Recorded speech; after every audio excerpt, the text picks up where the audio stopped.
राधे राधे, जय श्री कृष्णा। संतोषी माता की कथा। शुक्रवार के दिन सभी को संतोषी माता की कथा अवश्य सुननी चाहिए। इससे हमारे मन में माता के प्रति आदर भाव, श्रद्धा भाव भी जगता है और हमारी मनोकामनाएं भी पूर्ण होती हैं।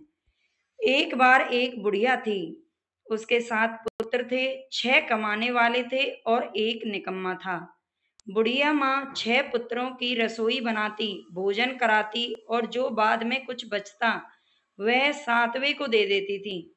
परंतु वह बड़ा ही भोला भाला था, मन में कुछ भी विचार नहीं करता। एक दिन अपनी पत्नी से बोला, देखो मेरी माता का मुझ पर कितना प्यार है। वह बोली, क्यों नहीं, सबका झूठा बचा हुआ भोजन तुमको खिलाती हैं। वह बोला, भला ऐसा भी कैसे हो सकता है, मैं जब तक अपनी आंखों से नहीं देखूंगा नहीं मान सकता। पत्नी ने हंसकर कहा, तुम देख लोगे तब तो मानोगे ना। कुछ दिन बाद बड़ा त्योहार आया। घर में सभी प्रकार के भोजन और चूरमा के लड्डू बने। वह जांचने के लिए सर दर्द का बहाना कर पतला कपड़ा सर पर ओढ़कर रसोई घर में सो गया और कपड़े में से सब कुछ देखता रहा। 6 भाइयों ने भोजन किया। उसने देखा माँ ने उनके लिए सुंदर सुंदर आसन बिछाए हैं, 7 प्रकार की रसोई परोसी है। वह आग्रह करके जिमाती हैं। वह देखता रहा। 6 भाई भोजन करके उठे। तब माता ने उनकी झूठी थालियों में से लड्डू के टुकड़ों को उठाया और एक लड्डू बना लिया। झूठा साफ कर बुढ़िया माँ ने पुकारा, उठो बेटा, 6 भाई भोजन कर गए, अब तू ही बाकी है, खाना कब खाएगा। वह कहने लगा, माँ मुझे भोजन नहीं करना, मैं परदेश जा रहा हूँ। माँ ने कहा, कल जाता हो तो आज ही जा। वह बोला, हाँ हाँ आज ही जा रहा हूँ। यह कहकर वह घर से निकल गया। चलते समय पत्नी की याद आ गई। वह गौशाला में कंडे थाप रही थी। वहीं जाकर उससे बोला, वह दोहा कहता है, हम जावे परदेस को, आवेंगे कुछ काल, तुम रही हो संतोष से, धर्म अपनो पाल। वह बोली, जाओ पिया हमारी सोच हटाए, राम भरोसे हम रहें, ईश्वर तुम्हें सहाय। दऊ निशानी अपनी देख धरु में धीर, सुधी हमरी मति विसारियो, राखियो मन गंभीर। वह बोला, मेरे पास तो कुछ नहीं है, यह अंगूठी है सो ले और अपनी कुछ निशानी मुझे दे दे। वह बोली, मेरे पास क्या है, यह गोबर भरा हाथ है। यह कहकर उसकी पीठ में गोबर के हाथ की थाप मार दी। वह चल दिया। चलते चलते दूर देश में पहुंचा। वहां पर एक साहूकार की दुकान थी। वहां जाकर कहने लगा, सेठ जी मुझे नौकरी पर रख लो।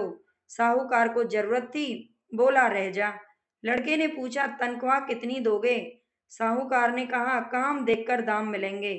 साहूकार की नौकरी मिली। वह सवेरे 7 बजे से रात 12 बजे तक नौकरी करने लगा। कुछ ही दिनों में दुकान का सारा लेन देन, हिसाब किताब, ग्राहकों को माल बेचना, सारा काम करने लगा। साहूकार के 7-8 नौकर थे। सब चक्कर खाने लगे कि यह तो बहुत होशियार बन गया है। सेठ ने भी काम देखा और 3 महीने में उसे आधे मुनाफे का साझीदार बना लिया। वह 12 वर्ष में ही नामी सेठ बन गया और मालिक सारा कारोबार उस पर छोड़कर बाहर चला गया। अब बहू पर क्या बीती उसकी भी सुने। सास ससुर उसे दुख देने लगे। सारे गृहस्थी का काम करवाकर उसे लकड़ी लेने जंगल में भेजते। इसी बीच घर की रोटियां के आटे से जो भूसी निकलती उसकी रोटी बनाकर रख दी जाती और फूटे नारियल के खोपरे में पानी। इस तरह दिन बीतते रहे। एक दिन वह लकड़ी लेने जा रही थी कि रास्ते में बहुत सी स्त्रियां संतोषी माता का व्रत करती दिखाई दी। वह खड़ी होकर कथा सुनकर बोली, बहनों यह तुम किस देवता का व्रत करती हो और इसके करने से क्या फल मिलता है। इस व्रत के करने की क्या विधि है। यदि तुम अपने व्रत का विधान मुझे समझाकर कहोगी तो मैं तुम्हारा बड़ा उपकार मानूंगी। तब उनमें से एक स्त्री बोली, सुनो यह संतोषी माता का व्रत है।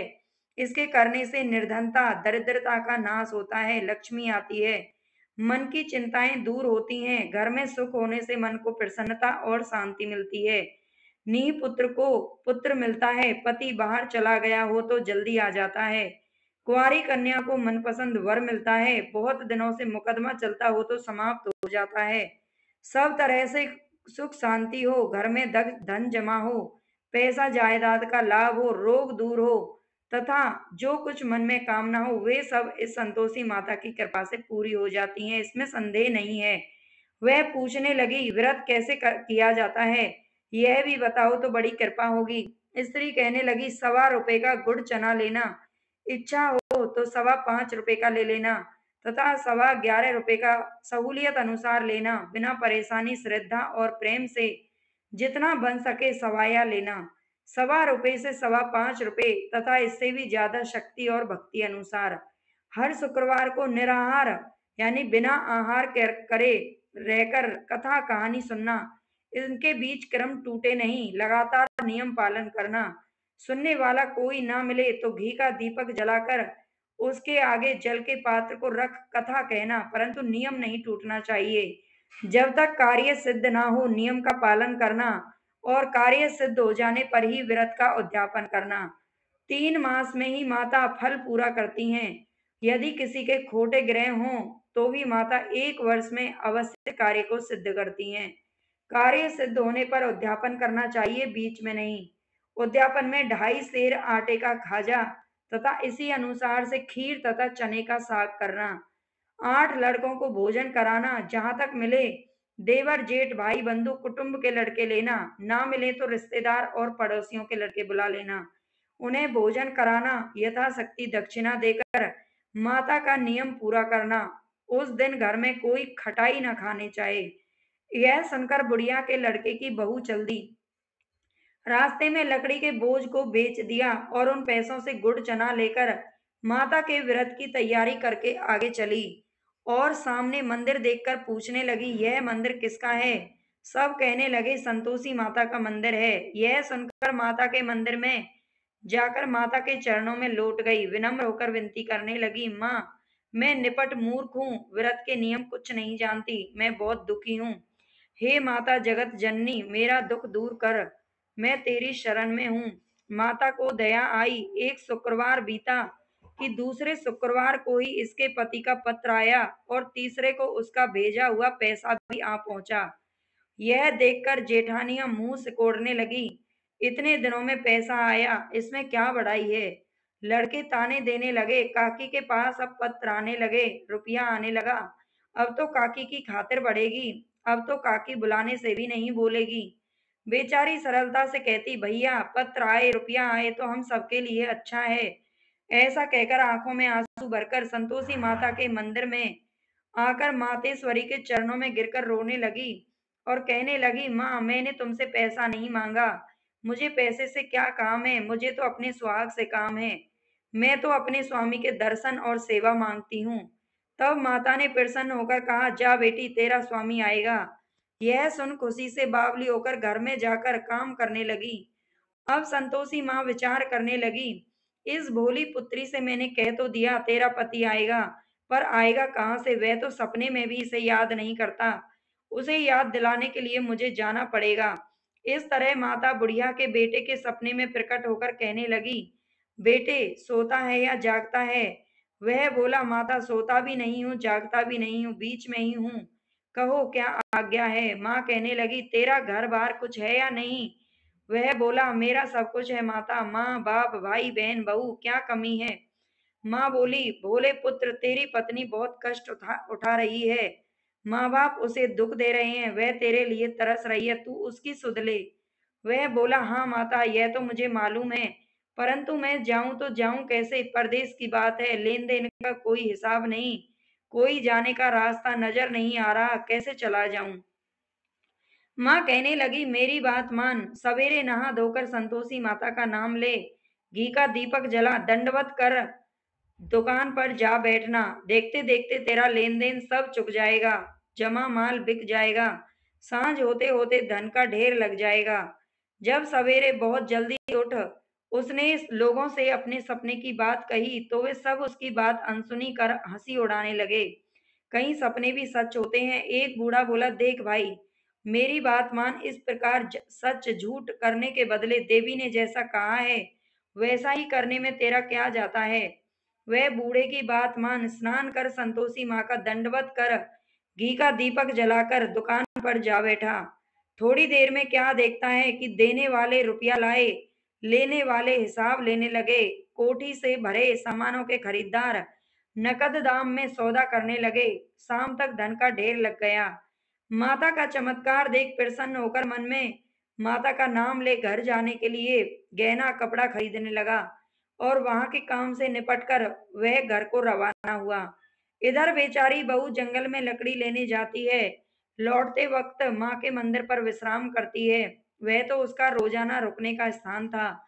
दूर से धूल उड़ती देख वह माता से पूछती है, माता यह धूल कैसी उड़ रही है? माता कहती है, हे पुत्री, तेरा पति आ रहा है। अब तू ऐसा कर, लकड़ियों के 3 बोझ बना ले। एक नदी किनारे रख दे और दूसरा मेरे मंदिर पर, तीसरा अपने सिर पर रख। तेरे पति को लकड़ी का गट्ठा देखकर मोह पैदा होगा। वह वहां रुकेगा, नाश्ता पानी बना खाकर माँ से मिलने जाएगा। तब तू लकड़ियों का बोझ उठाकर घर जाना और बीच चौक में गट्ठा डालकर 3 आवाजें जोर से लगाना, लो सासू जी लकड़ियों का गट्ठा लो, भूसी की रोटी दो और नारियल के खोपड़े में पानी दो। आज कौन मेहमान आया है? माँ की बात सुन बहुत अच्छा माता, कहकर प्रसन्न होकर लकड़ियों के 3 गट्ठे ले आई। एक नदी तट पर, एक माता के मंदिर पर और इतने में ही एक मुसाफिर आ पहुंचा। सूखी लकड़ी देख उसकी इच्छा हुई कि अब यहीं विश्राम करे और भोजन बना खाकर गांव जाए। इस प्रकार भोजन बनाकर विश्राम कर वह गांव को गया। सबसे प्रेम से मिला। उसी समय बहू सिर पर लकड़ी का गट्ठा लिए आती है। लकड़ी का भारी बोझ आंगन में डाल जोर से 3 आवाज देती है, लो सासू जी लकड़ियों का गट्ठा लो, भूसी की रोटी दो और नारियल के खोपरे में पानी दो। आज कौन मेहमान आया है? यह सुनकर सास बाहर आई। अपने दिए कष्टों को भुलाने हेतु कहती है, बहू ऐसा क्यों कहती है? तेरा पति ही तो आया है। आ बैठ, मीठा भात खा, भोजन कर, कपड़े गहने पहन। इतने में आवाज सुन उसका पति बाहर आता है और अंगूठी देख व्याकुल हो माँ से पूछता है, माँ यह कौन है? माँ कहती है, बेटा यह तेरी बहू है। आज 12 वर्ष हो गए। तू जब से गया है तब से सारे गांव में जानवर की तरह भटकती फिरती है। कामकाज घर का कुछ नहीं करती, 4 समय आकर खा जाती है। अब तुझे देखकर भूसी की रोटी और नारियल के खोपरे में पानी मांग रही है। वह लज्जित होकर बोला, ठीक है माँ, मैंने इसे भी देखा है और तुम्हें भी देखा है। अब मुझे दूसरे घर की चाबी दो, मैं उसमें रहूंगा। तब माँ बोली, ठीक है बेटा, तेरी जैसी मर्जी, कहकर चाबी का गुच्छा पटक दिया। उसने चाबी का गुच्छा लेकर दूसरे कमरे को खोलकर सारा सामान जमाया। एक दिन में ही वहां राजा के महल जैसा ठाट बाट बन गया। अब क्या था, वे दोनों सुखपूर्वक रहने लगे।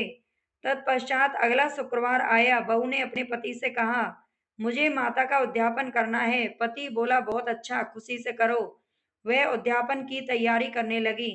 जेठ के लड़कों को भोजन के लिए कहने गई। उसने मंजूर किया, परंतु पीछे जेठानी अपने बच्चों को सिखला देती हैं, देखो रे, भोजन के समय सब लोग खटाई मांगना, जिससे उसका उद्यापन पूरा ना हो।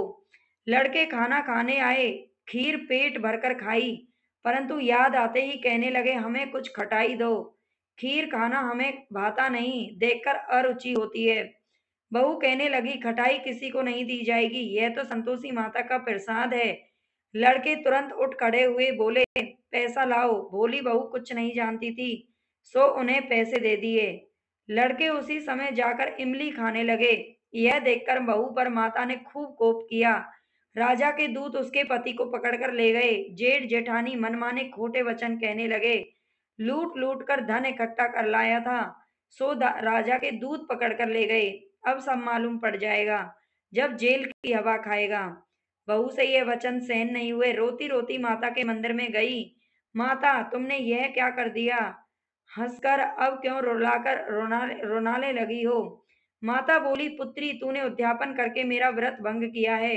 इतनी जल्दी सब बातें भुला दी। वह कहने लगी, माता, भूली तो नहीं हूँ, ना कुछ अपराध किया है, मुझे तो लड़कों ने भूल में डाल दिया। मैंने भूल से उन्हें पैसे दे दिए, मुझे क्षमा कर दो माँ। माँ बोली, ऐसी भी कहीं भूल होती है? वह बोली, माँ मुझे माफ कर दो, मैं फिर तुम्हारा उद्यापन करूंगी। माँ बोली, अब भूल मत करना। वह बोली, अब नहीं होगी। माँ अब बतलाओ वह कैसे आएंगे? माँ बोली, जा पुत्री, तेरा पति तुझे रास्ते में ही आता मिलेगा। वह घर को चली, राह में पति आता मिला। उसने पूछा, तुम कहाँ गए थे? तब वह कहने लगा, इतना धन कमाया है, उसका टैक्स राजा ने मांगा था, वह भरने गया था। वह प्रसन्न होकर बोली, भला हुआ, अब घर चलो। कुछ दिन बाद फिर शुक्रवार आया। वह बोली, मुझे माता का उद्यापन करना है। पति ने कहा, करो। वह फिर जेठ के लड़कों से भोजन को कहने गई। जेठानी ने तो एक दो बातें सुनाई और लड़कों को सिखा दिया कि पहले की तरह ही खटाई मांगना। लड़के कहने लगे, हमें खीर खाना अच्छा नहीं लगता, जी बिगड़ता है, कुछ खटाई खाने को देना। वह बोली, खटाई खाने को नहीं मिलेगी, खाना हो तो खाओ। वह ब्राह्मण के लड़के लाकर भोजन कराने लगी। यथाशक्ति दक्षिणा दी। इससे संतोषी माता प्रसन्न हुई। माता की कृपा होते ही 9वें मास उसको चंद्रमा के समान सुंदर पुत्र प्राप्त हुआ। पुत्र को लेकर प्रतिदिन माता जी के मंदिर में जाने लगी। माँ ने सोचा कि ये रोज आती है, आज क्यों ना मैं इसके घर चलूं, इसका आसरा देखूं तो सही। यह विचार कर माता ने भयानक रूप बनाया। गुड़ और चने से सना मुख, ऊपर सूंड के समान होठ, उस पर मक्खियां भिन भिना रही थी। दहलीज में पांव रखते ही उसकी सास चलाई, देखो रे, कोई चुड़ैल डायन चली आ रही है, लड़कों इसे भगाओ नहीं तो किसी को खा जाएगी। लड़के डरने लगे और चिल्लाकर खिड़की बंद करने लगे। बहू रोशनदान में से देख रही थी, प्रसन्नता से पगली होकर चिल्लाने लगी, आज मेरी माताजी मेरे घर आई हैं। यह कहकर बच्चे को दूध पिलाने से हटाती है। इतने में सास का क्रोध फूट पड़ा। बोली, इसे देखकर कैसी उतावली हुई है जो बच्चे को पटक दिया। इतने में माँ के प्रताप से जहां देखो वहीं लड़के ही लड़के नजर आने लगे। वह बोली, माँ जी, मैं जिनका व्रत करती हूँ ये वही संतोषी माता हैं। इतना कहकर झट से सारे घर के किवाड़ खोल देती है। सबने माता के चरण पकड़ लिए और विनती कर कहने लगे, हे माता, हम मूर्ख हैं, हम अज्ञानी हैं, पापी हैं, आपके व्रत की विधि हम नहीं जानते। आपका व्रत भंग कर हमने बहुत बड़ा अपराध किया है। हे माता, आप हमारा अपराध क्षमा कर दो। इस प्रकार माता प्रसन्न हुई। माता ने बहू को जैसा फल दिया वैसा सबको दे, जो पढ़े उसका मनोरथ पूर्ण हो। जय संतोषी माता की। जो भी बहन भाई नए हैं, संतोषी माता उन सब की सभी की मनोकामना पूरी करे, आपकी भी और मेरी भी। जो नए हैं वो सब चैनल को सब्सक्राइब जरूर कर लेना, लाइक कर देना, वीडियो को, कथा को लाइक कर देना और शेयर कर देना अपनी सभी दोस्तों के साथ में।